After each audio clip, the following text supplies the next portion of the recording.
Le paradoxe de la cyclicité, c'est que c'est justement ce qui montre la stabilité des choses.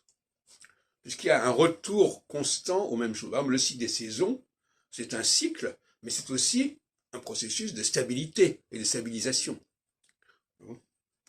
Et je crois que l'astrologie doit être comprise de cette façon. C'est-à-dire qu'elle doit mettre en évidence une cyclicité, mais une cyclicité qui fait apparaître justement des constantes, pérennité. Par exemple, le chef, le processus du chef est voué à une cyclicité, mais c'est aussi un phénomène récurrent. Et celui qui n'est pas dans la récurrence, celui qui n'est pas dans la dialectique, celui qui n'est pas marqué par des phases successives, n'est pas vraiment un chef. Je ne dis pas qu'il faut parler, il faut avoir les hauts et les bas, mais il faut avoir, quoique il y a l'expression effectivement dans le mariage, pour le pire et pour le meilleur, etc.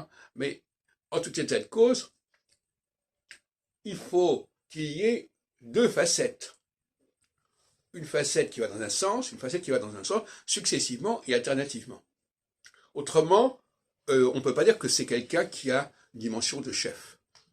C'est-à-dire qu'en fin de compte, le chef, c'est quelqu'un qui, à un moment donné, c'est comme le soleil, à un moment donné, il se lève, à un moment donné, il se couche. C'est comme ça que ça doit se passer.